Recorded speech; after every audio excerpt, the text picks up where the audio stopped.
Subscribe to this channel white board class. Hello friends, आप अपने doubts नीचे comments में लिखिए। आपके सारे डाउट्स 7 आवर्स के अंदर सॉल्व कर दिए जाएंगे। इस वीडियो की नोट्स टेलीग्राम में और टेलीग्राम की लिंक नीचे डिस्क्रिप्शन से मिल जाएगी। उसके बाद अगला टॉपिक है notions of work and kinetic energy, the work energy theorem. Right, तो प्रीवियस चैप्टर में हमने third equation of motion study किया था। राइट, इस फॉर एग्जांपल जैसे कि यहाँ पर v square minus you square, right, is equal to 2 into a into s. तो ये हमारा थर्ड इक्वेशन ऑफ मोशन है। इसमें जो वी है, राइट, अगर वी की बात करें तो v is equal to, this is our final velocity. ये हमारी फाइनल वेलोसिटी होगी। राइट, तो यहाँ पर अगर हम लोग स्केलर फॉर्म में लिखे तो उसको स्पीड बोलेंगे, क्योंकि वहाँ पर तो सिर्फ मैग्नीट्यूड होगा। वैसे ही अगर u की बात करें तो ये हमारी होगी initial speed. Right, so this is our initial speed. तो final speed and initial speed. Right, उसके बाद ए हमारा क्या होगा, एक्सेलरेशन होगा। So A is equal to acceleration and last S. तो एस वो हमारा होगा डिस्टेंस ट्रांसवर्स्ड। राइट, तो S is equal to distance ट्रांसवर्स्ड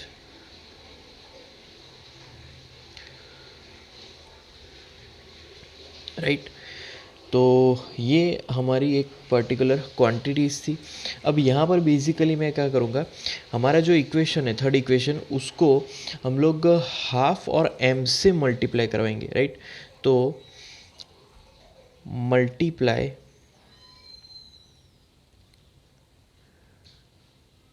equation by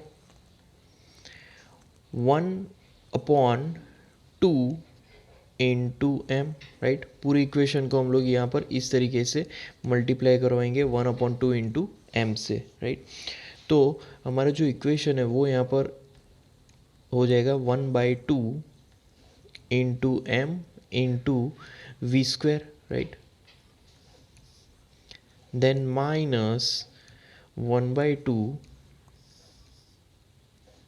M into u square is equal to, यहाँ पर भी चेंज होके 1/2 into m into 2 into a into s. Right, तो इस तरीके से कंप्लीट इक्वेशन यहाँ पर फॉर्म होगी। अब बेसिकली यहाँ पर 2 कैंसिल हो जाएगा। राइट, तो एज ए रिज़ल्ट यहाँ पर जो हमने इक्वेशन लिखा था, राइट, तो इक्वेशन के हिसाब से यहाँ पर हमारा ये फाइनल काइनेटिक एनर्जी हो जाएगा, यहाँ पर ये इनिशियल काइनेटिक एनर्जी, और एस की जगह पर हम लोग डी लिख सकते हैं यहाँ पर। राइट, तो अगर हमारे इक्वेशन में जो डिस्टेंस ट्रांसवर्स्ड है, right, is for example V square minus you square is equal to 2 into A, अगर डिस्टेंस कवर्ड है डी जितना, राइट, स्मॉल डी जितना डिस्टेंस यहाँ पर कवर हुआ है, तो यहाँ पर जो डिस्टेंस आएगा वो डी आ जाएगा। राइट, अगर हमें वेक्टर फॉर्म में लिखना है तो एक्सेलरेशन भी वेक्टर फॉर्म है एंड डिस्प्लेसमेंट यहाँ पर डी भी वेक्टर फॉर्म आ जाएगा। राइट, तो हमारी जो इक्वेशन है उसमें 1/2 into mass into v square minus 1/2 into mass into u square. Right, तो इस तरीके से इक्वेशन फॉर्म होगी। एंड राइट हैंड साइड, अब जो टर्म्स हैं, राइट, वो राइट हैंड साइड चेंज होके is equal to mass into vector acceleration, right, and vector displacement. Right, तो इस तरीके से अब यहाँ पर अगर हमारे पास फाइनल, राइट, मान लीजिए कि ये फाइनल स्पीड है, राइट, और ये इनिशियल स्पीड है, तो ये पूरी टर्म फाइनल काइनेटिक एनर्जी हो जाएगी एंड ये पूरी टर्म भी इनिशियल काइनेटिक एनर्जी हो जाएगी। राइट, तो यहाँ पर हम लोग लिख सकते हैं कि final kinetic energy, right, minus initial kinetic energy is equal to formula right hand side. तो यहाँ पर क्या है, mass into acceleration, mass into acceleration मतलब कि क्या हो जाएगा, फोर्स हो जाएगा vector F and into dot vector displacement, right. तो vector F dot vector displacement, तो वहाँ पर वो वर्क की फॉर्मूला हो जाएगी और यहाँ पर चेंज ऑफ काइनेटिक एनर्जी मतलब कि फाइनल काइनेटिक एनर्जी के F minus initial kinetic energy के आई। सो यहाँ पर एक चीज़ हम लोग यहाँ पर लिख सकते हैं कि change of kinetic energy is equal to work done, right, by the object, right. तो इस तरीके से हम लोग ये कंक्लूड कर सकते हैं। तो एज ए रिज़ल्ट यहाँ पर हम लोग एक सेंटेंस ऐड करेंगे, work is done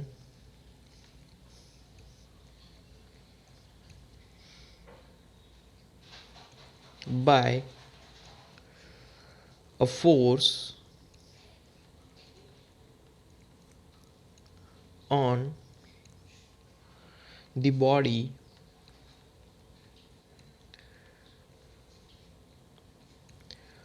over certain displacement, right, certain displacement. तो यहाँ पर बेसिकली वर्क डन हुआ बाय द फोर्स और वहाँ पर बॉडी का डिस्प्लेसमेंट भी हुआ, right. And as a work energy theorem यहाँ पर बेसिकली जो हमें रिजल्ट मिला है, राइट, तो the change, right, in kinetic energy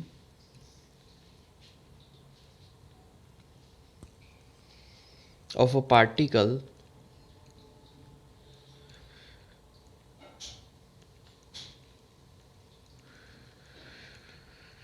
is equal to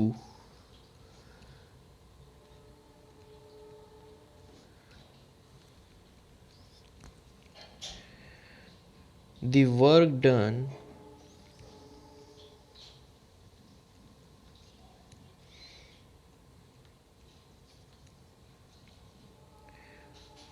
on it by the net force,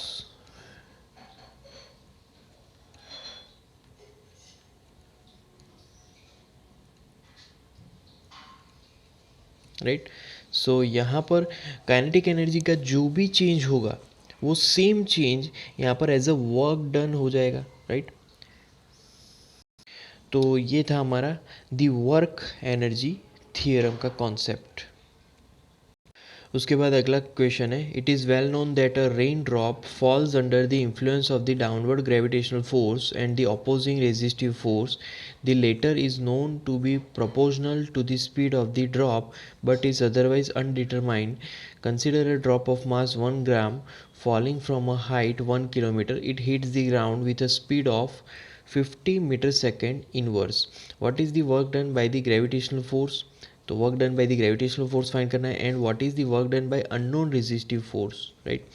तो पहले अगर हम लोग यहाँ पर पूरे डेटा का बात करें तो यहाँ पर पहले मास है, राइट।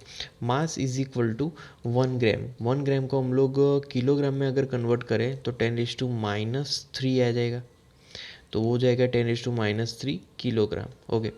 उसके बाद यहाँ पर है 1 किलोमीटर, राइट। तो हाइट जो है, height h is equal to 1 kilometre को मीटर में कन्वर्ट करेंगे तो यहाँ पर आ जाएगा 1000 मीटर, राइट।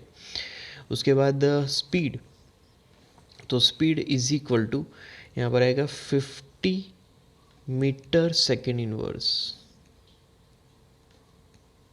राइट। तो ये पर्टिकुलर स्पीड की वैल्यू होगी, राइट, ओके। अब work done by gravitational force find करना है, उससे पहले हम लोग यहाँ पर change in kinetic energy find out करेंगे, राइट। तो फर्स्ट क्वेश्चन है हमारा, जो क्वेश्चन है, right, work done by gravitational force के लिए चेंज इन काइनेटिक एनर्जी, तो डेल्टा के इज इक्वल टू यहाँ पर आएगा ½ mv², मतलब कि final kinetic energy minus initial kinetic energy. अब इनिशियल काइनेटिक एनर्जी में यहाँ पर ज़ीरो आ जाएगा, क्योंकि इनिशियली जो ऑब्जेक्ट है वो रेस्ट पे है, जैसे कि रेन ड्रॉप है, राइट। तो रेन ड्रॉप जब रेस्ट पे होगा, इनिशियल जहाँ से फॉर्म होगा, जहाँ पर क्लाउड बनेंगे, तो क्लाउड से जब वाटर ड्रॉप होगा, राइट, तब वो उसकी जो स्पीड होगी रेन ड्रॉप की तब ज़ीरो होगी। सो इसलिए यहाँ पर अब वैल्यूज़ पुट करेंगे तो इज इक्वल टू, पहला यहाँ पर आएगा हाफ, तो 1/2 इंटू मास यहाँ पर है 10⁻³ किलोग्राम। सो यहाँ पर लिखेंगे 10⁻³ किलोग्राम। ओके, उसके बाद स्पीड, तो स्पीड है बेसिकली यहाँ पर 50, तो यहाँ पर उसका स्क्वायर है, तो यहाँ पर लिखेंगे 50 × 50, राइट। और एज ए रिज़ल्ट यहाँ पर लास्ट आंसर हमें मिलेगा 1.25 जूल। तो ये हुआ change in kinetic energy, right. अब यहाँ पर हम लोग फाइंड करेंगे work done by gravitational force, right. तो work done by gravitational force find out करने के लिए उसकी फॉर्मूला है work done by gravitational force WG is equal to, यहाँ पर आएगा M into G, right, force into displacement. यहाँ पर फोर्स लगेगा मतलब कि weight. So as a result is equal to 10⁻⁻3, right, into यहाँ पर जी की वैल्यू हम लोग लेंगे 10, राइट। 9.8 है बस, बट उसको राउंडिंग ऑफ करेंगे तो यहाँ पर 10 ले लेंगे। और उसके बाद एच हाइट मतलब कि 10⁻³ वो मीटर में लिखेंगे, right. So as a result इसका हम लोग अगर कैलकुलेशन करें तो हमें मिलेगा 10 जूल, राइट। तो यहाँ पर बेसिकली जो वर्क डन है बाय ग्रेविटेशनल फोर्स वो हमें मिलेगा 10 जूल। तो काइनेटिक एनर्जी का जितना भी चेंज रहा, यहाँ पर काइनेटिक एनर्जी की वैल्यू 1.25 जूल मिली, राइट। ये काइनेटिक एनर्जी का चेंज है।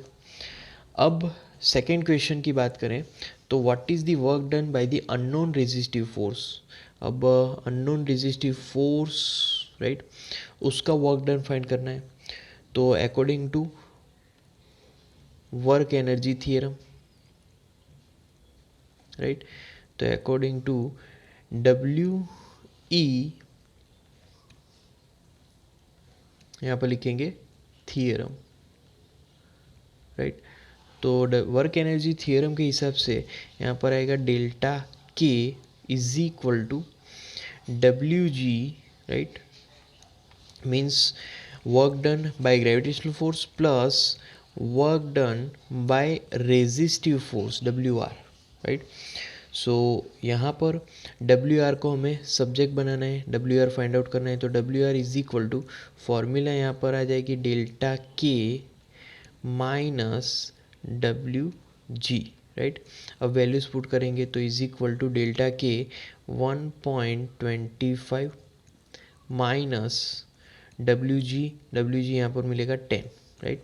सो एज ए रिज़ल्ट यहाँ पर नेगेटिव में आंसर आएगा और नेगेटिव में 8.75 जूल, राइट। तो ये बेसिकली रेजिस्टिव फोर्स होगा। रेजिस्टिव फोर्स है इसलिए यहाँ पर नेगेटिव मिला, राइट।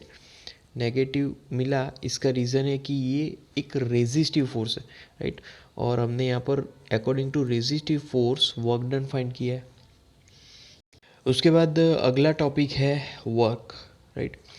तो वर्क को समझने के लिए पहले हम लोग एक डायग्राम प्रिपेयर करेंगे, राइट। इस फॉर एग्जांपल यहाँ पर हमने एक ब्लॉक लिया है ध्यान में, राइट, जिसका मास m है। अब ये जो ब्लॉक है, राइट, उस पर अब फोर्स अप्लाई हो रहा है, राइट, फोर्स एक्सर्ट हो रहा है, और वो जो फोर्स है वो हॉरिजॉन्टल से एक पर्टिकुलर एंगल बना रहा है, और वो एंगल है यहाँ पर बेसिकली थीटा। तो वेक्टर F जो कि वो फोर्स है, स्लांटेड फोर्स, राइट, जो वेक्टर F है वो हॉरिजॉन्टल या फिर वर्टिकल नहीं है कम्प्लीटली, वो एक स्लांटेड वे में एग्जर्ट हो रहा है, राइट। अब इस पर्टिकुलर फोर्स की वजह से यहाँ पर आगे हमें डिस्प्लेसमेंट मिलेगा, राइट। तो ये बेसिकली ऑब्जेक्ट डिस्प्लेस होता हुआ आगे बढ़ जाएगा, और यहाँ पर टोटल डिस्प्लेसमेंट की अगर बात करें तो टोटल डिस्प्लेसमेंट होगा यहाँ पर स्मॉल d जितना, राइट। तो स्मॉल d जितना डिस्प्लेस हुआ, किस वजह से, तो यहाँ पर फोर्स F लग रहा है, राइट। तो एज ए रिज़ल्ट हम लोग यहाँ पर फॉर्मूला के हिसाब से लिखे इक्वेशन, तो W is equal to F into cos theta means horizontal component of force right into displacement. तो एज ए रिजल्ट अगर हम लोग इसको वेक्टर फॉर्म में लिखे तो वेक्टर एफ उसका डॉट प्रोडक्ट हो जाएगा, क्योंकि डॉट प्रोडक्ट में ही cos थीटा आता है, and vector D, right. So vector F dot vector D आ जाएगा, राइट. तो इस तरीके से हम लोग जो वर्क डन है उसको डिफाइन कर सकते हैं. So as a descriptive manner में अगर लिखें तो the work done by the force is defined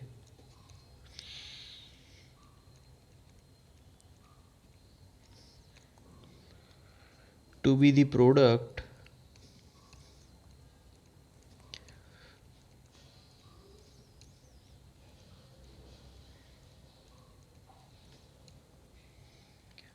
of component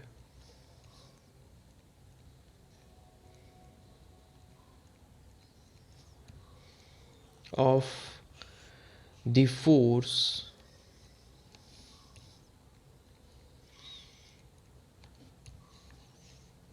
in the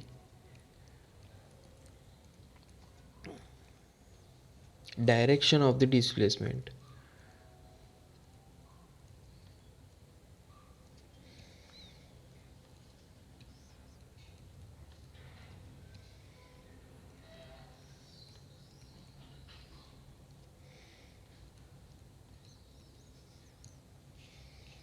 And the magnitude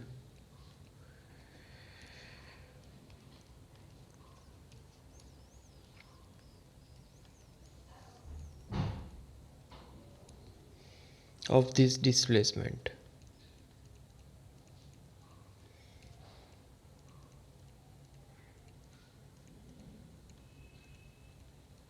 Right. So work done by the force is defined to be the product of component of force in the direction of the displacement and the magnitude of this displacement, right.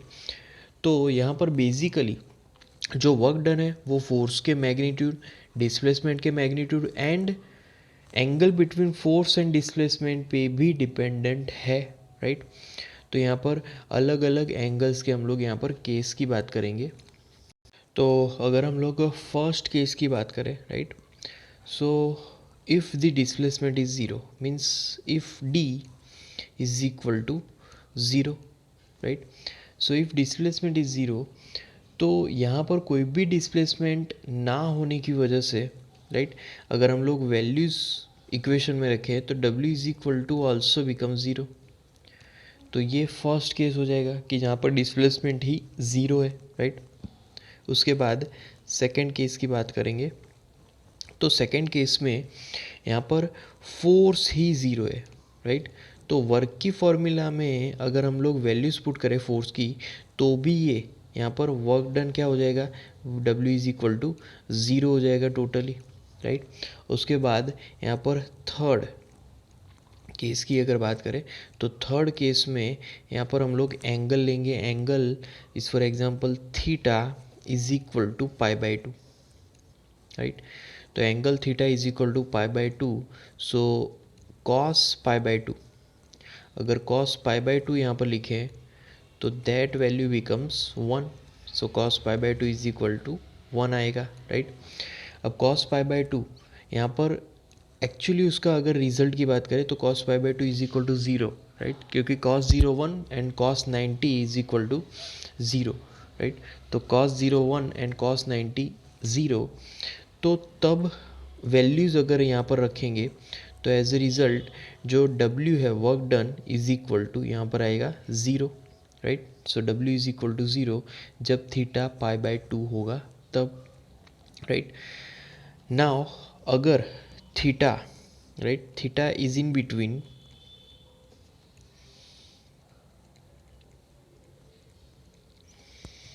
Zero and 90 degree, right.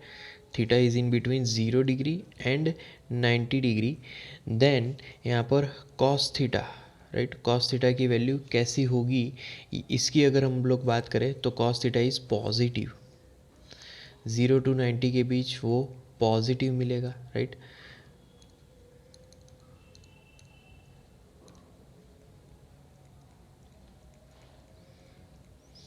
Okay, उसके बाद यहाँ पर if theta is between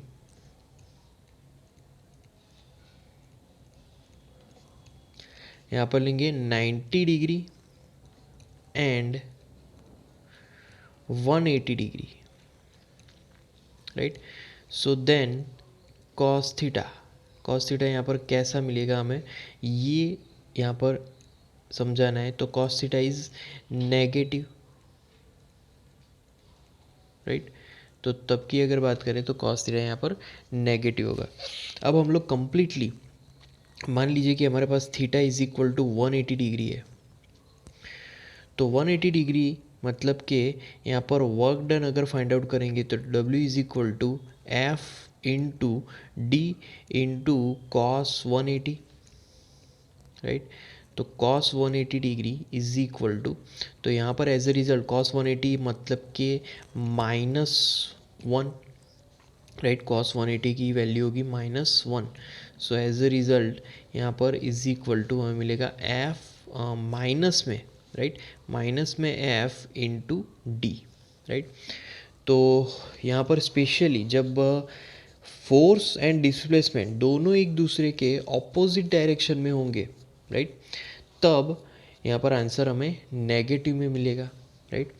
okay, उसके बाद work and energy, अगर उनके dimensions की बात करें, राइट, तो वर्क का और एनर्जी का दोनों का ही डायमेंशन सेम है। सो और वो dimension is equal to m1, right, m1 l यहाँ पर आएगा 2 and t -2, m1l2 t -2, right. And unit of, जैसे कि SI यूनिट की बात करें, राइट, तो SI यूनिट ऑफ वर्क, तो यहाँ पर डायमेंशन सेम थे, तो यहाँ पर SI यूनिट भी सेम है, right, and that is equal two joule, right. तो हम लोग जूल लिखेंगे और उसका जो सिंबल है वो ब्रैकेट में कैपिटल J लिखेंगे, राइट। तो SI unit of work is joule, right. अब ये जो SI यूनिट जो जूल पड़ा वो एक साइंटिस्ट के नाम के बेस पर है, राइट। एक ब्रिटिश फिजिसिस्ट है जेम्स प्रेस्कॉट जूल, उसके नाम पर से यहाँ पर जूल उसका यूनिट है। उसके बाद यहाँ पर अर्ग है, राइट, अर्ग की वैल्यू जूल में 10⁻⁻7 जूल होगी। उसके बाद इलेक्ट्रॉन वोल्ट, उसकी वैल्यू यहाँ पर जूल में 1.6 इंटू 10⁻19 जूल। देन कैलोरी की वैल्यू होगी 4.186 joule. Then kilowatt hour 3.6 into 10⁻6 joule. तो इस तरीके से एक पर्टिकुलर सिस्टम ऑफ यूनिट से दूसरा पर्टिकुलर यूनिट ऑफ सिस्टम में हम लोग कन्वर्जन कर सकते हैं। तो ये जो बेसिकली यूनिट्स हैं वो सारे वर्क या फिर एनर्जी के यूनिट्स हैं। उसके बाद अगला क्वेश्चन है, cyclist comes to a skidding stop in 10 metre, during this process the force on the cycle due to the road is 200 newton and is directly opposed to the motion. How much work does the road do on the cycle? How much work does the cycle do on the road? Okay, तो यहाँ पर basically जो भी data दिया गया है, right, वो हम लोग लिखेंगे। पहले तो डिस्टेंस यहाँ पर इज इक्वल टू 10 मीटर है, राइट। तो cycle comes particular, right, to a skidding stop is 10 metre, वो डिस्टेंस है 10 मीटर। फोर्स, तो F is equal to that is 200 newton. Then okay, यहाँ पर हमें फाइंड करना है how much work does the road do on the cycle, right. तो यहाँ पर work done on the cycle by the road, right, is the same as work done by stopping force on the cycle due to the road, right, जो frictional force भी यहाँ पर act होगा, तो यहाँ पर साइकिल को कौन रोकेगा, तो वो बेसिकली है frictional force, and frictional force always cycle की मोशन के ऑपोजिट होगा, राइट। तो हम लोग फर्स्ट जो क्वेश्चन है वो बेसिकली पहले फाइंड करेंगे, राइट। तो the stopping force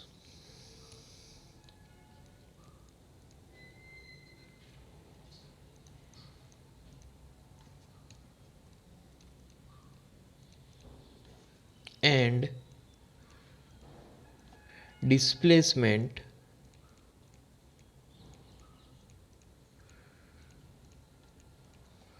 angle is 180 degree, right. तो दोनों के बीच एंगल कितना है, 180 डिग्री। अब यहाँ पर so therefore thus work done by the road,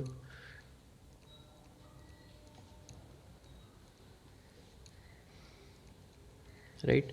तो work done by the road basically उसकी फॉर्मूला होगी WR, work done by the road is equal to, यहाँ पर आएगा F into D into cos theta, right. So अब values put करेंगे, तो पहले फोर्स कितना है 200, देन डिस्प्लेसमेंट यहाँ पर है 10 मीटर, राइट। एंड लास्ट में कॉस थीटा, अब थीटा की वैल्यू यहाँ पर कितनी है पाई, तो यहाँ पर आएगा पाई। सो इज इक्वल टू, अब कैलकुलेशन में यहाँ पर हमें मिलेगा -2000 जूल। तो ये बेसिकली है work done by the road, right, on the cycle. अब यहाँ पर नेगेटिव पर्टिकुलर सिंबल है, राइट। तो नेगेटिव है क्योंकि ये जो वर्क लग रहा है साइकिल पे वो साइकिल को रोकेगा, right. Negative sign represents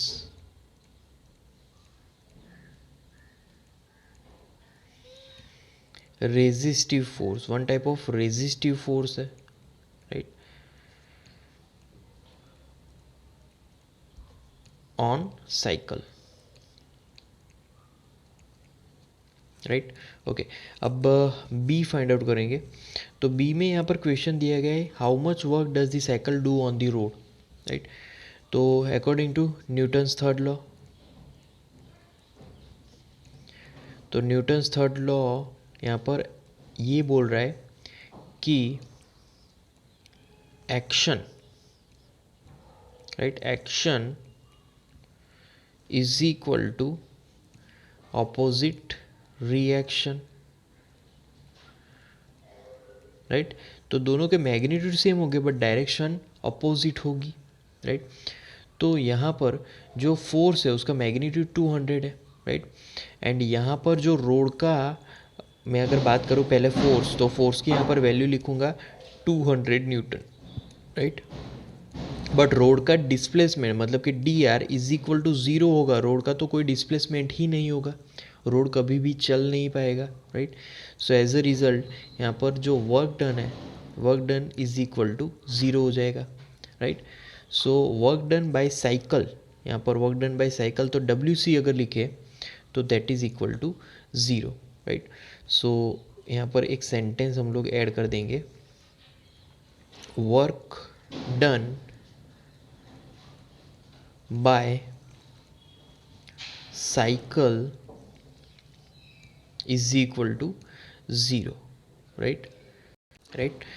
So this is our final answer of example 6.3।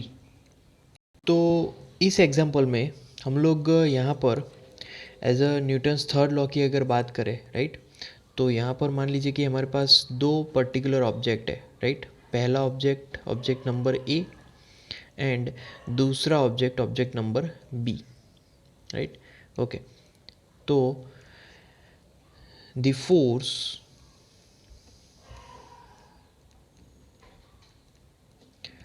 On body A, right, exerted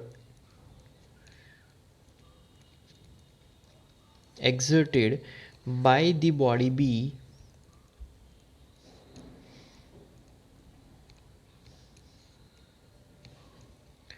is always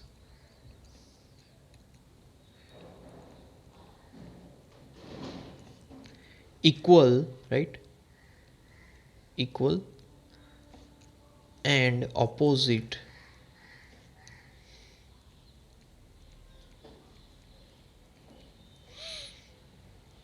to that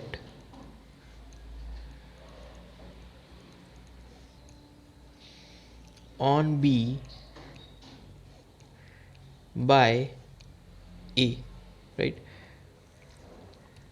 So the force on body A exerted by the body B is always equal and opposite to that on body on B by A, right? So Newton's third law, right? The work done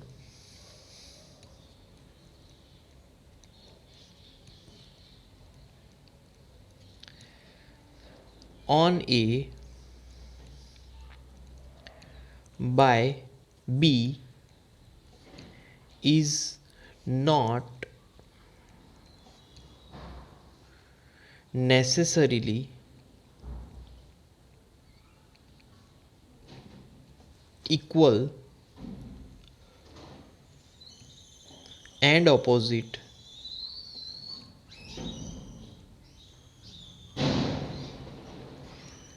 to the work done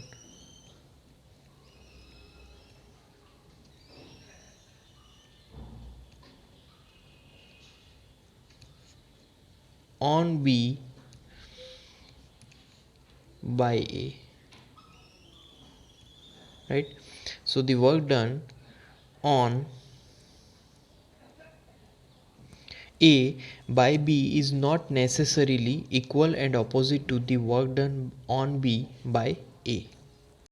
So friends, like our videos, share our videos, comment in the comment box if you have any doubts, subscribe to our channel, and at last thank you for watching.